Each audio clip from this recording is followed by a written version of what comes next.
The story starts with young Bruce Wayne, the son of a wealthy businessman. He's at home playing hide and seek with his friend Rachel when he accidentally falls into a dry well, where he's scared by a swarm of bats. His father, Thomas Wayne, rescues him and tells him that falling is a part of life, but it's important to rise again. Thomas Wayne is a successful entrepreneur who cares deeply for Gotham City. He initiates projects like a low-cost train to benefit both the affluent and the underprivileged. One evening, Bruce and his parents attend an opera featuring a bat-themed performance. Feeling uneasy, Bruce asks to leave. As they exit, they encounter a mugger named Chill. Thomas, showing bravery, hands over his wallet, but when Chill demands his wife Martha's necklace, Thomas refuses. The mugger fatally shoots both parents, leaving Bruce an orphan. The family butler, Alfred, steps in to raise him. Fast forward 14 years, Bruce is consumed by vengeance and seeks to kill Falcone, Gotham's most notorious drug lord, who he believes is responsible for his parents' murder. However, Rachel intervenes, reminding him of his father's belief in justice and the law. Bruce comes to his senses and confronts Falcone, who cryptically suggests that Bruce's life is worth more than revenge and warns him to consider the safety of Alfred and Rachel. After a beating from Falcone's men, Bruce realizes he needs to understand fear and the psyche of criminals. Determined to change his fate, Bruce leaves Gotham to travel the globe, spending 7 years in search of purpose. During his quest, he's imprisoned in Bhutan, where he endures bullying from other inmates. Despite his suffering, Bruce learns significant life lessons. Eventually, he's approached by Henry Ducard, who offers to assist him in finding direction in his life. Ducard introduces him to the League of Shadows. To gain entry, Bruce is tasked with retrieving a rare blue flower from the snowy mountains. Upon joining the League, he learns they aim to eradicate crime entirely. Bruce expresses a desire to frighten wrongdoers, and Ducard tells him that he must first conquer his own fears, specifically his fear of bats. Bruce undergoes intense training under Ducard's guidance, learning to master his terror. He becomes stronger and more fearless. However, when Ducard instructs him to kill a captured criminal, Bruce bravely refuses, believing that it's the legal system's duty to deliver justice, not personal vengeance. Ducard cautions him that such compassion may hinder him against his adversaries.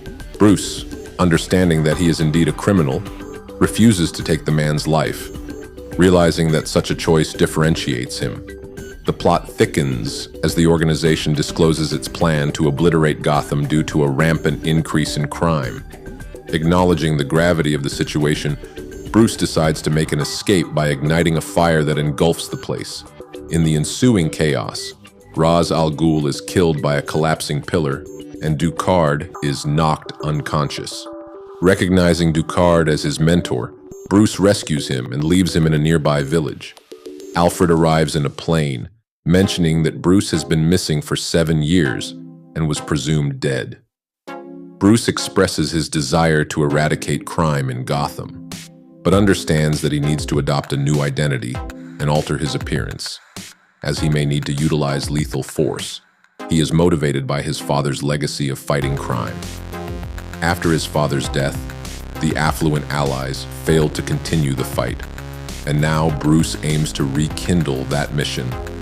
Upon returning home, he encounters a bat inside his house, prompting Alfred to tell him that it came from the same well where Bruce fell as a child.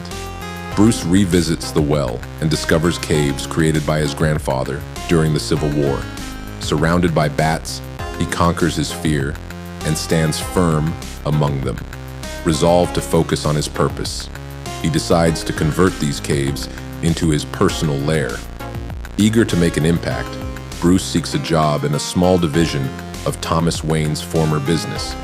He approaches Earl, the current CEO, and requests a position in the weapons department, which Earl grants. In the weapons department, Bruce meets Lucius Fox, who had previously aided Thomas in developing the Gotham train. Surprised to see Bruce, Fox questions his presence. Bruce expresses his interest in weapons. leading Fox to showcase advanced suits and weaponry. Fox reveals that one vehicle, initially designed for military use, is the Tumbler, an impressive tank-like machine. Captivated, Bruce requests a black version of the vehicle, complete with weaponry and a bodysuit. Embracing the Batman persona, he reaches out to dedicated Gotham officer James Gordon, asking why Falcone remains untouchable despite distributing drugs openly. Gordon explains the fear people have of Falcone, making them reluctant to testify against him. Batman suggests employing a dependable attorney to prosecute Falcone and mentions Rachel, a friend who is dedicated to justice. Batman then infiltrates the location where Falcone's drugs are shipped, defeats his men, and captures Falcone. When the police arrive, they find Falcone with overwhelming evidence against him. The story shifts to a Wayne Enterprises ship featuring a device called a microwave emitter, which can convert water into steam and is being stolen. Meanwhile, Falcone, now imprisoned, harms himself and displays erratic behavior, requesting to see Dr. Crane, a psychologist who has aided him in his drug operations in Gotham. Dr. Crane, who has previously rescued Falcone's men from jail for experiments, is threatened by Falcone, who demands help in escaping. Dr. Crane removes his mask, unleashing a hallucinogenic gas on Falcone, provoking terrifying visions. Falcone screams in fear, confirming his disturbed mental state. The scene then transitions back to Batman, who informs Sergeant Gordon that they only captured half of the drug shipment. Batman inquires about the other half, and Gordon suggests consulting John Flass. Batman captures Flass and pressures him for information. Flash reveals Dr. Crane's involvement, prompting Batman to confront Crane directly. As Batman approaches, Crane uses a mask to release hallucinations that cause Batman to relive his childhood fears. Even though Dr. Crane ignites Batman's suit, he manages to escape. After regaining consciousness, Bruce realizes 2 days have passed and meets Fox, who has developed an antidote for the hallucinations. Rachel, a close friend of Bruce's, visits his house on his birthday, bringing him a gift. During her visit, she receives a call informing her that Falcone has been transferred to the US. She expresses her regret about the situation, particularly that Dr. Crane has not been moved to Arkham Asylum because of her involvement. Rachel heads to Arkham and confronts Dr. Crane. She asks for the test results concerning Falcone, which leads Crane to take her to the basement. There, he unveils his plan. Prisoners are concocting drugs and mixing them into the city's water supply, aiming to drive Gotham's citizens into madness and violence. It becomes clear that Crane is behind this chaos for his amusement. Additionally, the stolen microwave emitter from Wayne Enterprises is intended to be used alongside the drug to create smoke.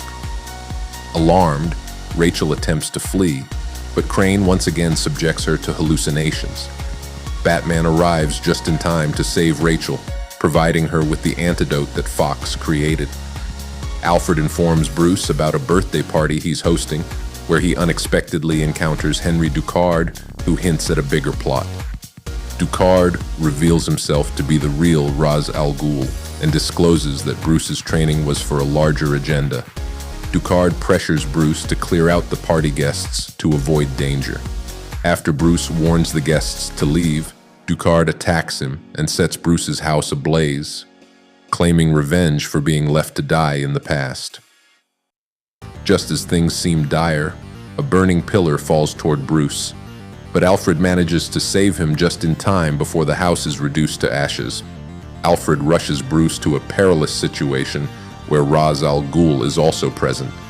Ducard connects the microwave emitter to the train originally constructed by Thomas Wayne, aiming to unleash chaos upon Gotham. As the train approaches its destination, it will disperse a deadly drug throughout the city. In the chaos, Rachel finds herself trapped on the train, but Batman arrives to rescue her. During this encounter, she learns that Bruce Wayne is Batman. Batman then goes to inform Gordon of his plan to stop Ra's al Ghul. directing him to halt the train while utilizing his vehicle to assist. As the battle between Batman and Ra's al Ghul rages inside the train, Gordon initiates the destruction of its supporting pillars. Ultimately, Batman triumphs, and the damage caused by Gordon results in the train's collapse. Batman leaves Ra's al Ghul behind in the train as it plunges into destruction. In the aftermath, Bruce Wayne's company, which had been sold off by Earl, is repurchased by Bruce himself. He assumes the role of CEO and promotes Lucius Fox to a senior position for his invaluable contributions in supplying Batman with necessary weapons. Meanwhile, Sergeant Gordon is elevated to the rank of lieutenant and informs Batman about a new criminal menace in Gotham. This masked individual commits 2 murders and 2 robberies, always leaving a Joker card behind as a trademark. In response, Batman vows to investigate the new threat, signaling the conclusion of our story.